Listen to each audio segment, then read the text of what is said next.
the Feast of Tabernacles. You may be seated. Good job. Certain duties are incumbent upon every celebrant. These duties include sincerity. We must be sincere about keeping the laws of Yahweh, keeping the high holy days, keeping the Feast of Tabernacles. These duties include worship of Yahweh, devotion to Yahweh, love for Yahweh, love toward Yahweh, love toward each other. These duties that the Feast of Tabernacle brings about include obedience to the will of Yahweh. These duties require us to practice the laws of Yahweh. Practice what the high holy days require of us. It requires us to be sincere and to adhere to the laws of the Bible. So we're to be sincere about the laws of the Bible, worship according to the laws of the Bible, show devotion to the laws of the Bible, love the laws of the Bible, obey the laws of the Bible, practice the laws of the Bible, adhere to the laws of the Bible. That's where your success comes. The observance of the Feast of Tabernacle sets a precedent to the entire world and transmits an insight. And what is this ensign? It's a sign of the end. What is the sign of the end? That indeed Judah, you, the so-called black men of America, you are the chief ruler and are now in the process of beginning to regain your world rulership. See why your enemy is upset? He understands you're in the process. I put you in the process. You're on the road to regaining world rulership. And I never told you it would be easy. But I told you victory is guaranteed. That's a fact. Judah's rulership represents that the Son of Yahweh is on the scene. The only way that Judah can be resurrected, raised up to rule, is for the Son of Yahweh to be on the scene. And as you see Judah coming to the knowledge of being Yehudah, coming to the knowledge that Yahweh is our Father, then you will see that this means I am resurrecting the chosen of Yahweh. That's what's going on. Resurrecting the chosen of Yahweh. Now you that are chosen to be with me as the first fruit, you already understand my job is to cut Satan's time short. You understand? Matthew 24:22. Resurrection is a serious thing. It's not something that you sit around and dream on. It requires serious thought and serious action. Matthew 24:22.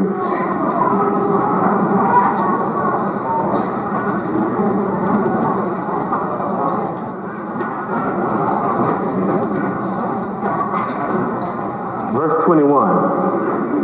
Read it. For then shall great tribulation, such as was not since the beginning of the world to this time, no, nor ever shall be. You're getting ready to see, you're already seeing now, the worst tribulation that could ever be. Men are upset and suffering and starving and in war all over the earth. Worse now than ever in history. Great tribulation. Now you're ready to read verse 22. Read. And except those days should be shortened, there should no flesh be saved, but for the elect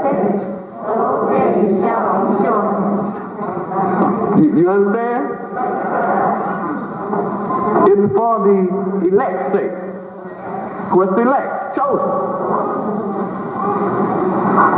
Now, do you read this? It says it might be shortened.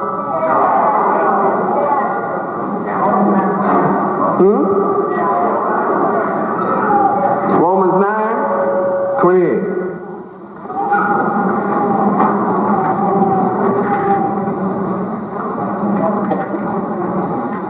Might be shortened?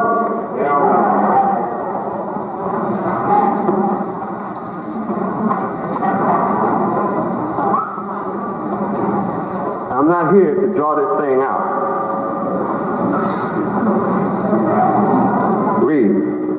For he will finish the work and cut it short in righteousness, because a short work will the Lord Yahweh make upon the earth. Short word. I'm already tired. I told you I'm tired. I'm already tired.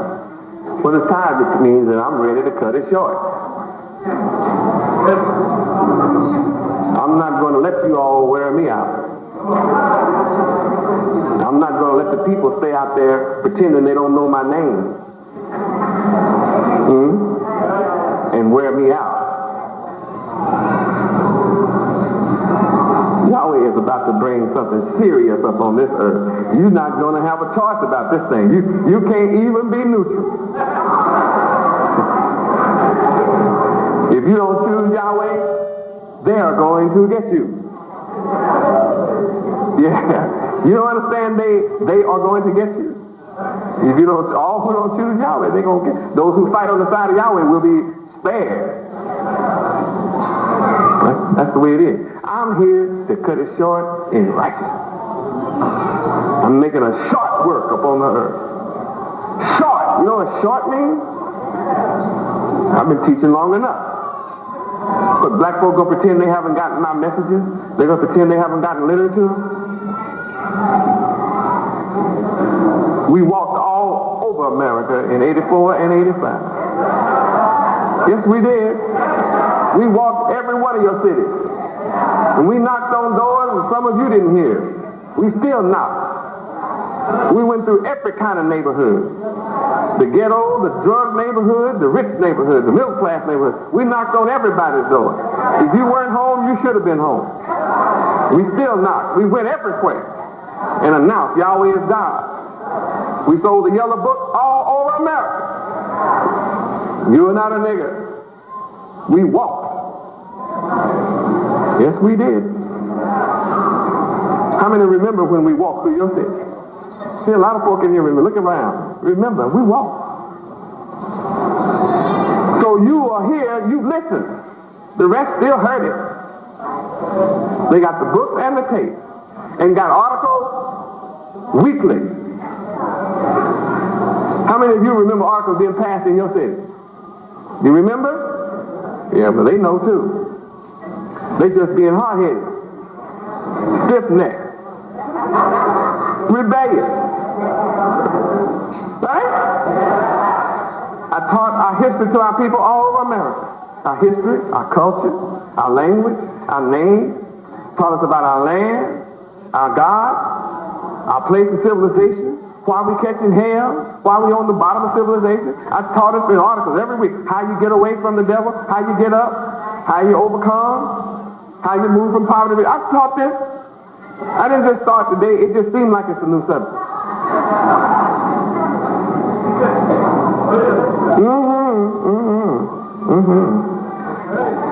I've taught us the way you're going to survive is come to Yahweh. There's no other way. And I taught you, take it or leave it. You are free to take it. You're free to leave it. Yahweh is also free to take you, free to leave you. Is that what I taught? I have not been ashamed of the truth. I've not been afraid to tell my people the truth. And we've been treated harshly because of it. We've been lied on. We have had rocks thrown at us. We've been beaten with 2x4s, hit with bricks and bottles.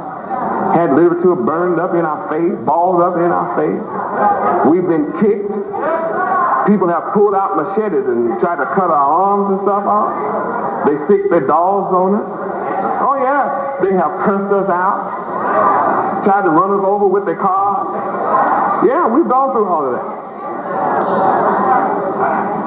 Then I pulled it out of the street. The niggas don't want salvation. I just pulled it out. I pulled it home. We were so busy passing the word, whoever said we came here poor is a lie. We didn't come here poor. I always attracted the professional class from the beginning. In the beginning. What slowed me down is when you poor niggas came. Every lie that went out from here into the public went out with a poor nigga. So I won't let nobody stand up here and tell you that they came here in 84, 83, 84, 85, and we were poor. That's not true.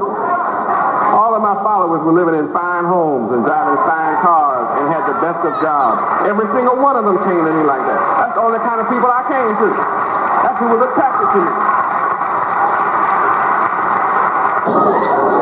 My true disciples have always been the best. Always have. Just like you that have come now, you're the best, that's all. And I'm here to make you better. Exceed that.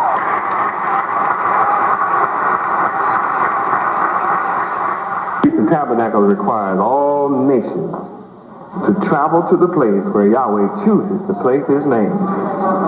Where? Zechariah chapter 14, 16 through 18. I just can't rest if people say the wrong thing about that. Zechariah 14, 16 through 18. Read. And it shall come to pass that everyone that is left of all the nations which came against Jerusalem shall even go up from year to year to worship the King, the Lord Yahweh of hosts, and to keep the Feast of Tabernacles. And it shall be that whoso will not come up of all the families of the earth unto Jerusalem to worship the King, the Lord Yahweh of hosts, even upon them shall be no rain.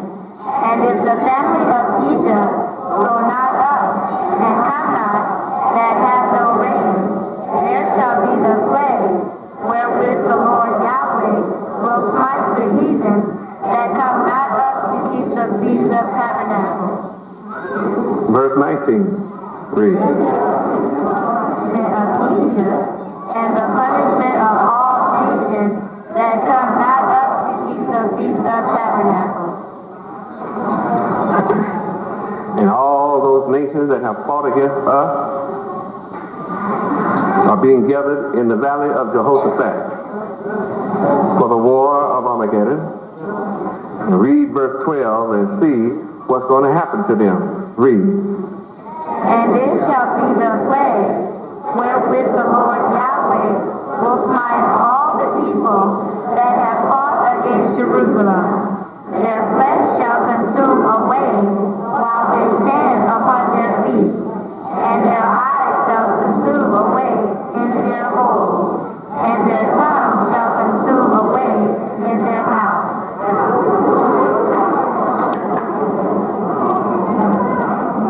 Sound like chemical warfare.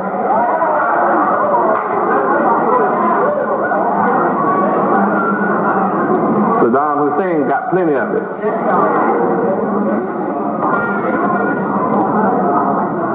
He told them today he's going to get Israel and Americans too.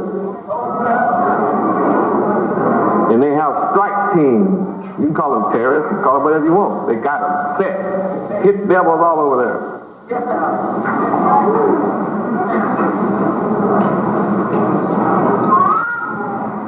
I don't want to get you too excited again. We are.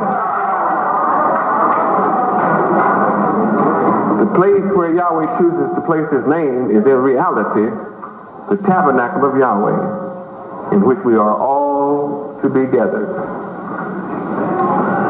The tabernacle of Yahweh is where we are to place all of our resources and all of our trust. The tabernacle of Yahweh. Some of us have learned that the whole world has been deceived. And some of us know that we have eaten the bread of deception and think it's sweet. Think it's good. What is the tabernacle of Yahweh? Tabernacle by definition is the receptacle for the consecrated element of the Eucharist. The consecrated element of the Eucharist.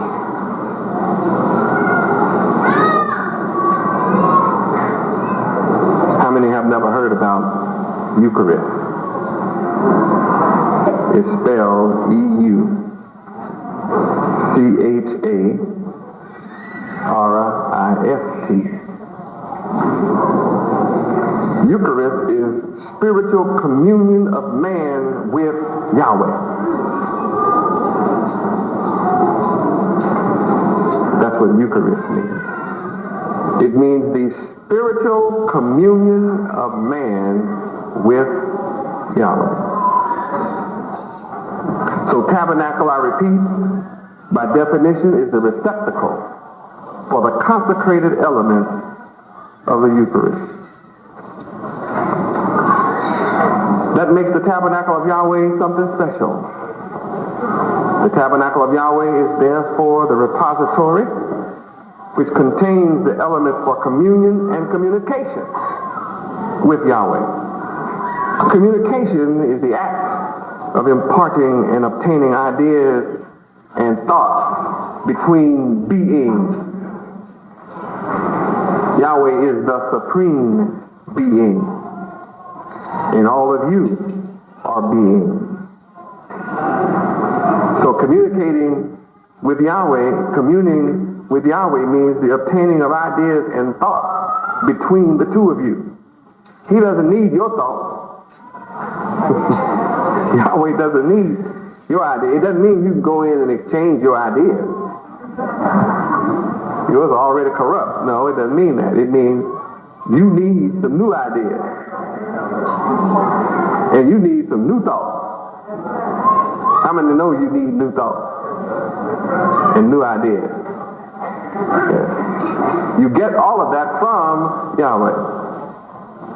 By entering through the tabernacle, we obtain the lofty thoughts and the lofty ideas of Yahweh. Just by entering through the tabernacle, that's what we obtain. Lofty thoughts of Yahweh. And the lofty thoughts and the lofty ideas of Yahweh. We transcribe into our character the attributes of Yahweh's name.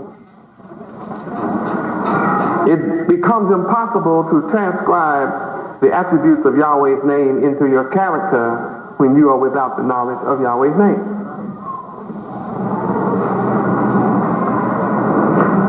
So the first thing that we must do is to inculcate knowledge of Yahweh's name. We take on the attributes of Yahweh's character. That's what makes us the sons and daughters of Yahweh, is that we actually practice and take into ourselves the character of Yahweh. The tabernacle of Yahweh is equivalent to the mind of Yahweh.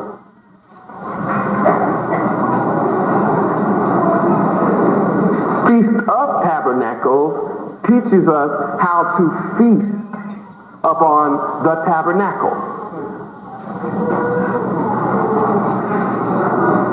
The tabernacle of Yahweh is a place where you can feast. Do you know what a feast is? Traditionally, a feast is where there is more than you'll ever be able to eat. More than you will ever be able to eat or drink. It's there in abundance before you, in your presence. Readily at hand. Easily accessible. A feast. Delicious, delectable, pleasurable, great to the taste. A beautiful sensation to the taste buds, a beautiful sight to the eyes. A feast. Beautiful to smell. A feast has the aroma of all kinds of spice. Sweet, the bitter, the salty, the peppers, and all that stuff you like. Whatever seasons you can think of that you like, that's what is present at a feast, because you have all these infinite types of dishes. A real feast. I mean, it's so much food you just can't get hold to it all. That's what the tabernacle of Yahweh is like. And the feast of the tabernacle, which is what we're celebrating tonight and this week, 7 days, is supposed to teach us that tabernacle is a place where your mind can feast on the wisdom and the knowledge and the understanding that emanates from this great name, Yahweh. And all of you who sit in my classes and who have entered my school, you have to bear witness that indeed I have prepared a feast for you. And it's more than your mind can absorb. Much, much more. I give you so much you wonder, how in the world can I keep coming up with more?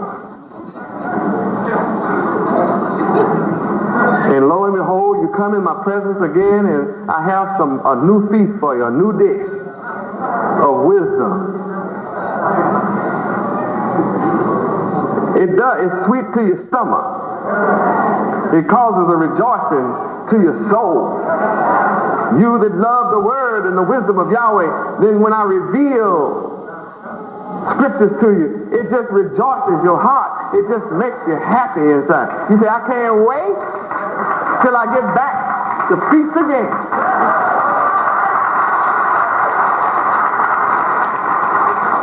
Just can't wait. Think about the tabernacle of Yahweh being the equivalent to the mind of Yahweh. You think about that. We know that the mind of Yahweh is divine. So we must study the divine attributes of Yahweh in order to enter into the tabernacle, which is mind of Yahweh, as delineated in 2 Timothy 2:15, which tells us to what? Study, show thyself approved unto Yahweh, a workman that needeth not be ashamed, rightly dividing the word of truth. So communion with Yahweh does not necessarily require sound. You know how you stand on the street corner and make long, loud prayers for people to look at you? Yeah, I was taught, probably you were taught too, that you have to scream at God to be heard. Well, I'm here to tell you that communion with Yahweh does not require sound. Your very thought becomes a prayer. Mine does. Very thought becomes a prayer. That's the mystery of the scripture, which says, before you call, I hear. While you're yet speaking, I will answer. Where? Isaiah 65, 24. Isaiah 65, 24. Isaiah chapter 65. That's a wonderful man that has the power to hear you before you call.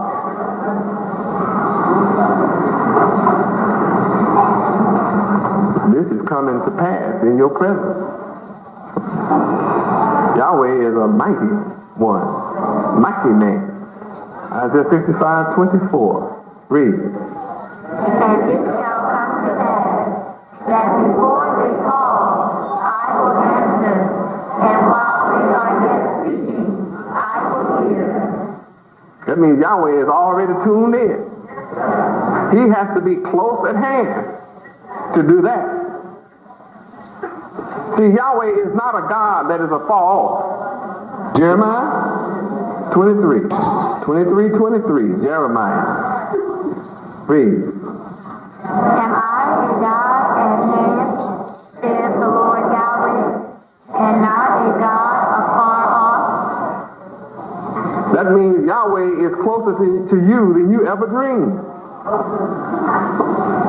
Yahweh is so close to you that he's tuned into your thought, your head. He's so tuned in to everyone. Just think about it. No matter how many of us there are, he's tuned in to each one of us. And before we call, what? He hears? He's so close to us that while we are yet speaking, he what? While we're yet speaking, he will hear. And before we call,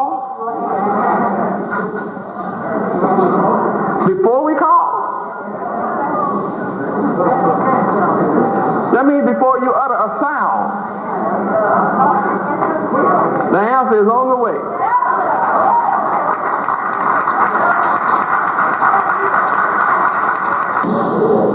Oh, Yahweh is wonderful. Yahweh is mighty. He is great. That's why even as we think, oh Yahweh, let our enemies be confounded. But let not us be confounded. Let our enemies be dismayed. But let not us be dismayed. Oh Yahweh, bring upon our enemies the day of evil and double destruction. Destroy them with what? Double destruction. Now while we were yet speaking, it's already on the way.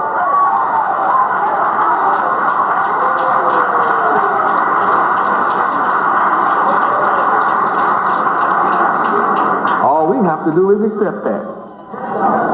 Because it's a reality.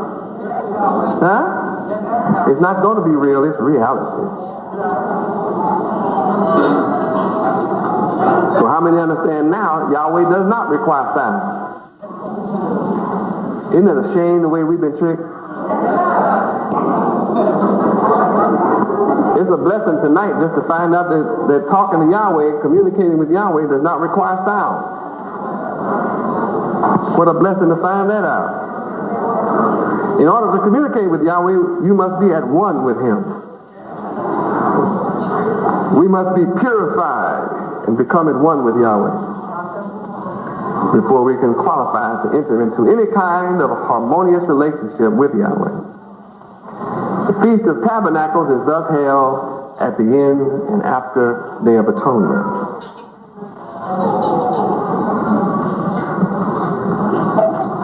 I hope that you've enjoyed your letter and your words of instructions tonight. In the meantime, you'll witness that my spirit has cried out to Yahweh.